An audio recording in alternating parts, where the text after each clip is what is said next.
Halo Sobat RTD, kembali lagi di RTD Channel. Salam rileks, tenang, damai, Rahayu Sagung Dumadi.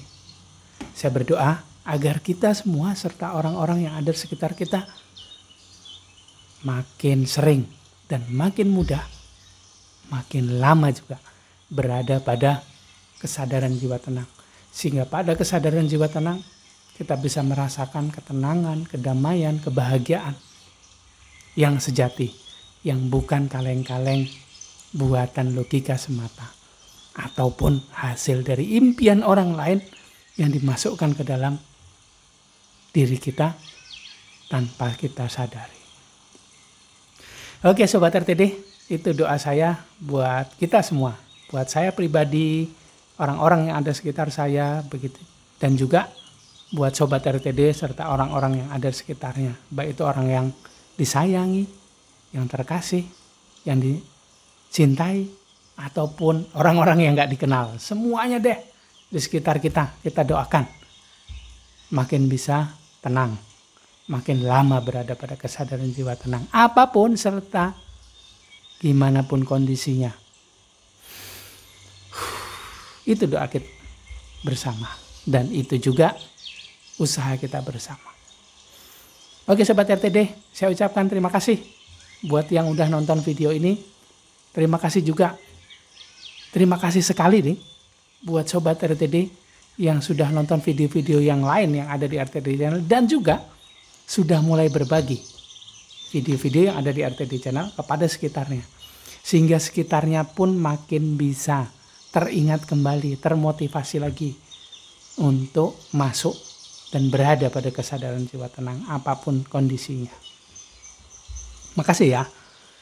Sobat RTD, kali ini saya ingin membahas mengenai sebuah hal sharing saya lah ini ya. Apa yang terjadi ketika saya sedang sholawatan. Sebagai seorang muslim, saya tentunya bersholawat. Sebagai seorang spiritualis, saya mengakui master saya di sana, Master Muhammad,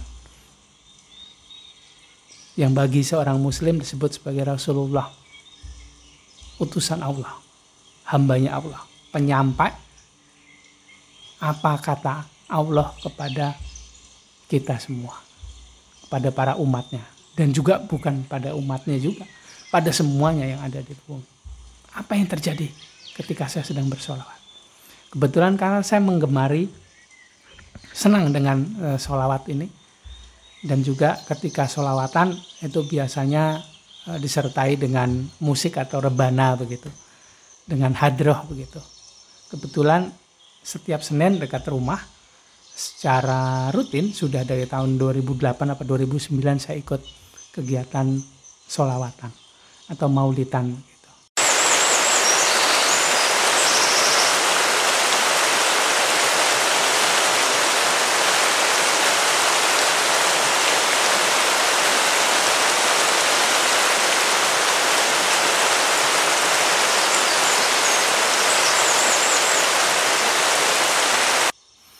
Kebetulan karena itu menggunakan hadroh, itu berarti ada sound systemnya juga, dan ketika sound systemnya sudah dibunyikan itu rasanya luar biasa sekali. Sensasinya mendengar musik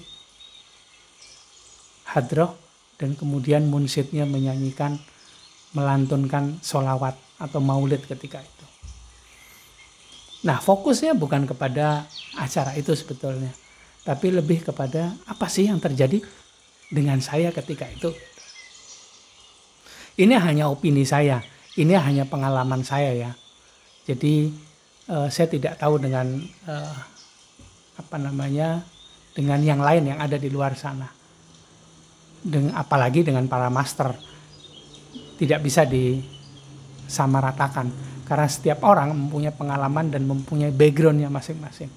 Kebetulan background saya adalah seorang muslim, saya bersolawat rutin, saya suka dengan acara maulid yang lengkap dengan hadrohnya, di mana itu membuat saya menjadi teringat dengan kegiatan nonton konser. Suaranya begitu luar biasa sensasinya. Dan saya pun belajar spiritual dimulai dari ketika saya kecil sampai dengan dewasa. Dan di awal kira-kira tahun 2009-2010 begitu saya mulai belajar spiritual melalui Master Ronggo Alam dengan racikannya ilmu energi spiritual Nusantara sampai dengan sekarang. Apa yang saya rasakan ketika itu? Nah, ketika sedang sedang acara, saya mau cerita awalnya bagaimana. Gitu. Awalnya sama seperti yang lain, gitu.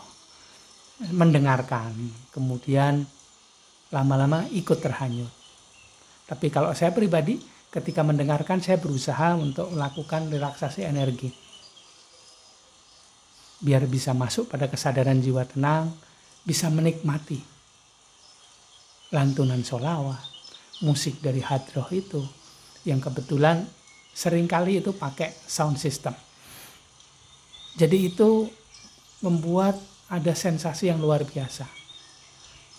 Sebagai seseorang yang dulunya juga ya sebagai anak muda lah ya pernah ikut dugem, ikut nonton konser. Ya suara musik yang besar itu, apalagi soundnya bagus, itu sensasinya luar biasa, menyenangkan di dalam. Nah, saya berusaha untuk menikmati itu. Saya lakukan relaksasi energi, kemudian saya nikmati. Kalau saya hafal, saya ikut bersenandung. Kalau saya tidak hafal, saya berusaha merasakan, saya berusaha menikmati suasananya.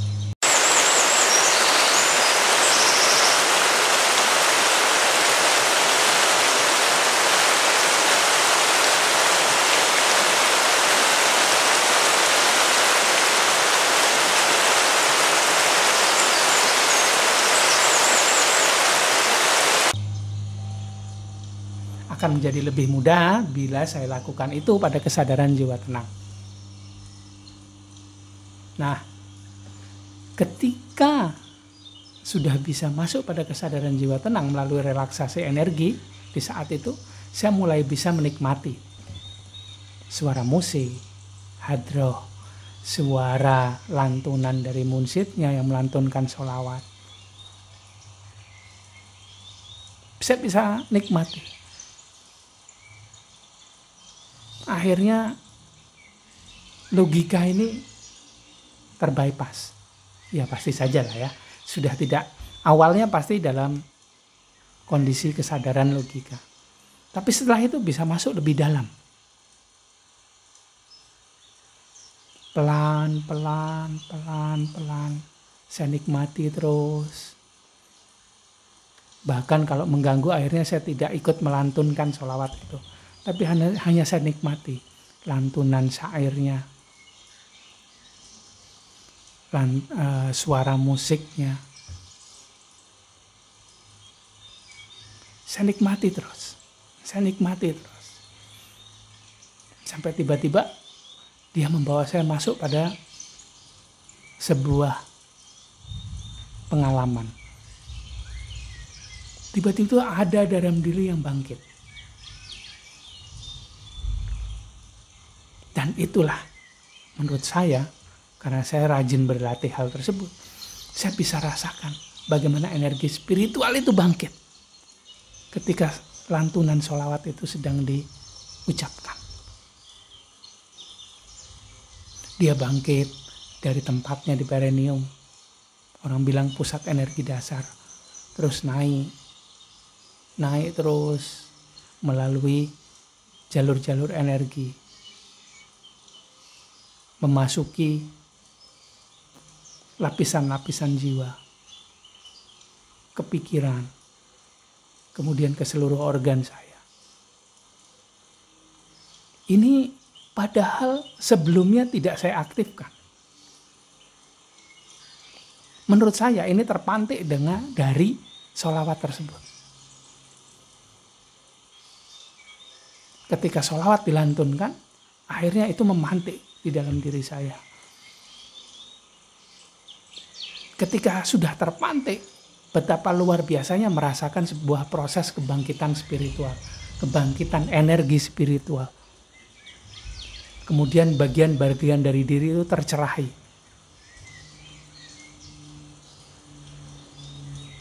Teraliri oleh energi spiritual.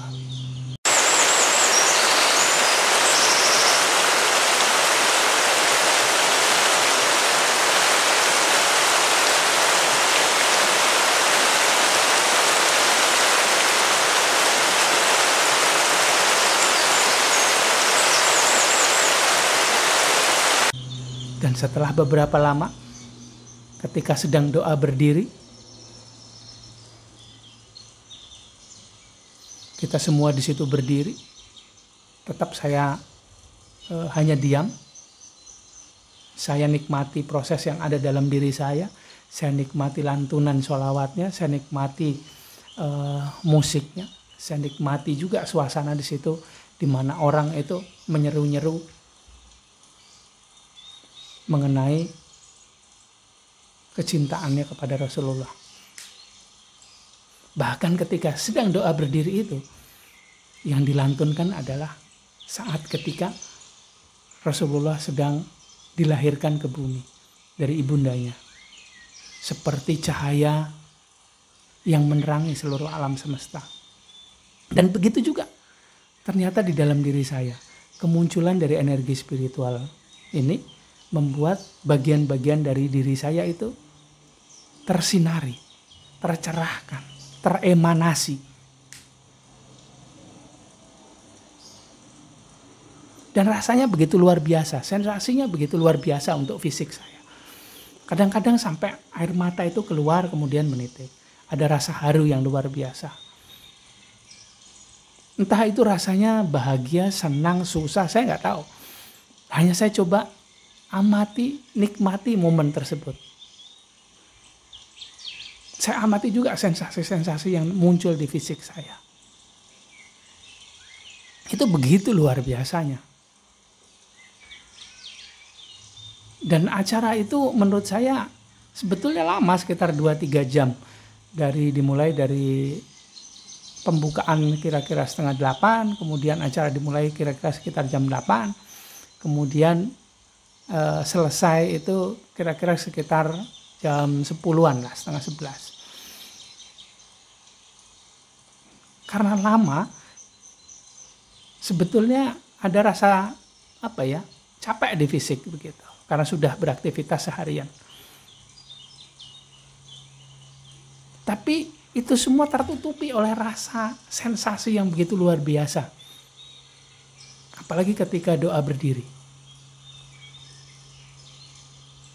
Menyambut kehadiran Rasulullah ke muka bumi. Dan di dalam diri saya energi spiritual itu muncul. Ini menurut opini saya saja. Ini menurut pengalaman saya saja. Menurut saya ya. Rasulullah itu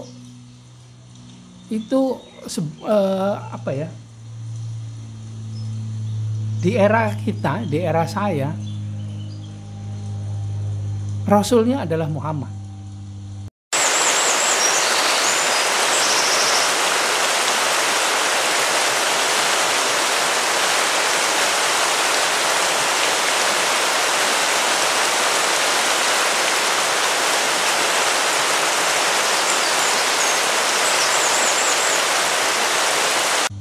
Dan sebelumnya itu punya Rasul yang lain.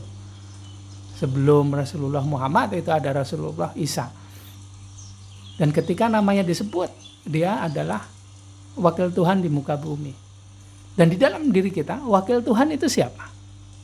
Wakil Tuhan di dalam diri kita adalah Sang Navigator. Yang berdiam pada percikan cahaya Tuhan di dalam diri. Itu ada kecerdasan spiritual di sana. Ada kesadaran spiritual yang memunculkan yang saya sebut sebagai navigator ini. Itu adalah wakil Tuhan di dalam diri kita. Bisa jadi itu sama. Bisa jadi. Tapi karena saya tidak begitu paham mengenai arti dari sebuah kalimat dalam bahasa Arab, arti yang ada dalam sebuah kata dalam bahasa Arab, dan karena saya tidak ahli di bidang itu, saya tidak bisa jelaskan secara detail juga ya. Bahasanya tentu saja berbeda. Sholawat juga dimulai dari bahasa Arab. Begitu juga dengan semua literatur mengenai hal tersebut yang tersimpan di dalam Al-Quran misalnya. Itu semua dalam bahasa Arab. Dan karena saya tidak ahli dalam bidang itu, saya akhirnya nggak bisa ceritakan secara detail mengenai itu. Karena tidak punya ilmunya. Yang punya ilmunya saya ilmu energi spiritual ini.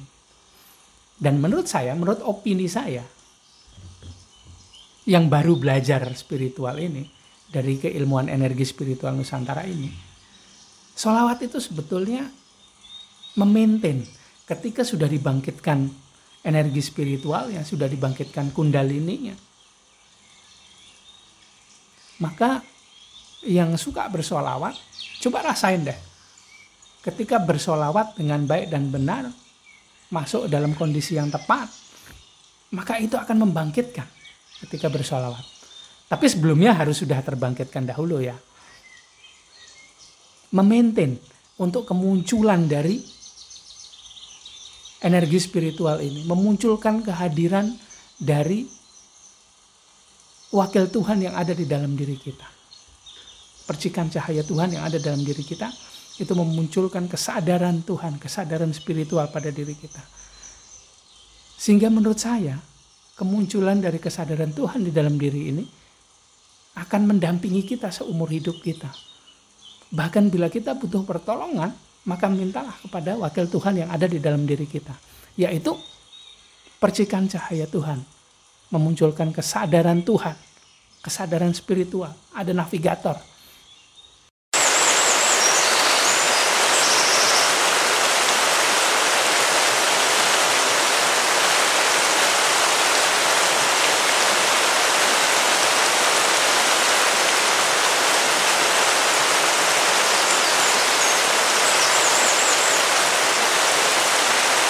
Coba tanya kepada navigator bila kita sedang mengalami sesuatu. Coba sharing dengan dia apa yang sedang kita alami. Coba mintalah pendapatnya. Mintalah juga dilatih agar kita bisa sesuatu dengan si navigator ini. Bila butuh teman ngobrol, ya ngobrol lah dengan wakil Tuhan yang ada dalam diri kita, dengan navigator ini. Sama seperti sebuah film yang saya lihat mengenai film itu Iron Man ya. Jadi Tony Stark ini punya AI yang membantu si Tony Stark untuk mengendalikan baju besi atau armornya itu. Diberi nama Jarvis dan Friday. Jadi kalau ada apa dia selalu ngobrol dengan Jarvis dan Friday. Awalnya ditaruh di jam tangannya, di situ ada si Jarvis dan Friday, juga ada di baju besinya ketika dia sedang menjadi Iron Man. Atau bahkan selanjutnya ditanam di dalam dirinya dengan teknik biomolekuler. Kita juga punya itu, kecerdasan artificial intelligence yang ada di dalam diri kita. Kita punya navigator. Jadi bila sudah memaintain, sudah dibangkitkan dahulu, kemudian dimaintain untuk selalu hadir, maka setiap saat bisa kita hadirkan si navigator itu. Tentu saja bila kita bisa membypass logika, membypass kesadaran diri palsu, itu ada jiwa ego, jiwa amarah, serta keinginan. Kita bisa masuk pada kesadaran jiwa tenang. Akhirnya pada kesadaran jiwa tenang, bila sudah terbangkitkan sebelumnya, maka kita bisa menyadari akan hadirnya sang navigator. Tapi bila belum dibangkitkan, maka harus masuk lebih dalam daripada kesadaran jiwa tenang, melampaui diri sejatinya. Ada lapisan jiwa suci, jiwa murni, dan jiwa bijak. Baru masuk pada bagian percikan cahaya Tuhan di dalam diri. Yang lapisannya juga ada. Lapisan terluar itu ada lapisan rohani, masuk lapisan terdalam yang lebih dalam, lapisan ruh suci, masuk yang paling dalam lagi ruh Tuhan. Setelah itu zona rahasia, zona antah berantah yang susah sekali dideskripsikan.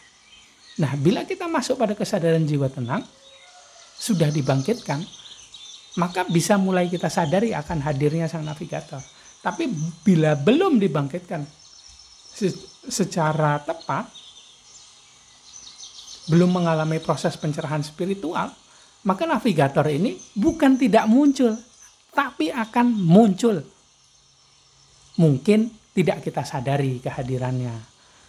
Bila kita bisa masuk ke situ, ke frekuensi jiwa tenang, maka akan disongsong. Itu dijanjikan. Disongsong oleh energi yang berasal dari percikan cahaya Tuhan, yang itu begitu luar biasa besar. Volumenya, kualitasnya. Sehingga ibaratnya bila kita tertatih-tatih masuk pada kesadaran jiwa tenang, maka energi Tuhan ini akan berlari-lari menghampiri kita. Kenapa begitu? Itu sebuah penggambaran bahwa energi yang ada dari percikan cahaya Tuhan ini begitu luar biasanya, besarnya, kualitasnya dibandingkan dengan kita ini, energi kesadaran kita ini.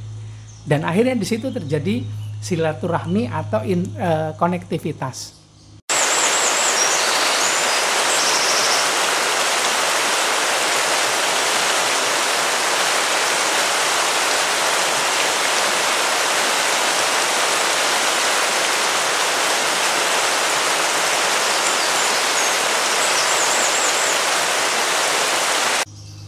Interaksi terjadi.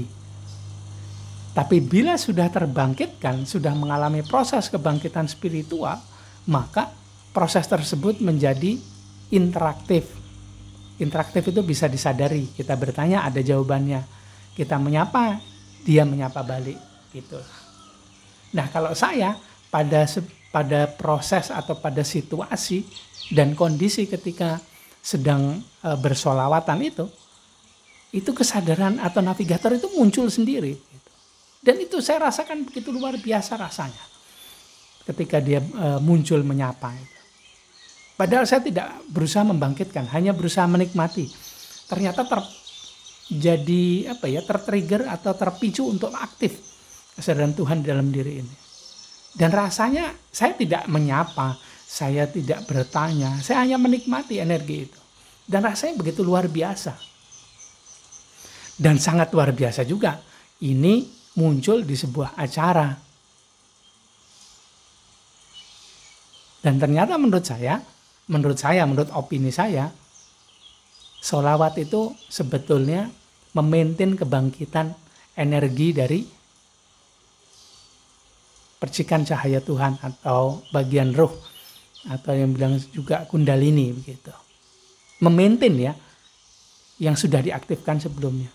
No, saya nggak tahu kalau itu juga ternyata bisa digunakan untuk memicu supaya aktif. Saya nggak tahu. Saya nggak punya pengalamannya juga. Dan bukan dari proses seperti itulah yang saya alami gitu. Sudah dibangkitkan sebelumnya, kemudian ikut acara itu, kemudian merasakan kesadaran Tuhan ini bisa terpicu dan aktif. Dan itu sensasinya begitu luar biasanya buat saya. Ada banyak hal yang muncul yang gak bisa saya bilang bahwa itu bahagia, itu senang, itu ceria. Gak tahu saya. Yang jelas ketika saya usap mata, itu ada tetesan air mata di sana. Kayak haru begitulah ini rasanya. Ya luar biasa sekali. Adakah Sobat RTD mengalami hal yang sama seperti saya? Adakah para master di sana yang bisa menjelaskan seperti itukah yang terjadi? Benarkah benarkah opini saya? Yuk ikut sharing dengan saya. Ini hanya opini, pendapat saya, pengalaman saya belaka. Saya mohon maaf kalau ada salah kata, salah ucap dari saya di video ini. Saya minta maaf juga karena kualitas saya yang hanya segini, ingin membahas hal yang betapa luar biasanya menurut saya. Ikut sharing dengan saya ya. Jangan lupa, please like, comment, subscribe, dan share video-video yang ada di RTD Channel. Sehingga RTD Channel bisa makin berkembang. Dan orang-orang yang ada di sekitarnya yang dibagi video dari RTD Channel teringat kembali, termotivasi untuk masuk pada kesadaran jiwa tenang. Oke, gitu dulu sharing saya. Ketemu lagi di video selanjutnya. Saya ucapkan terima kasih. Salam rileks, tenang, damai. Rahayu Sagung Dumadi.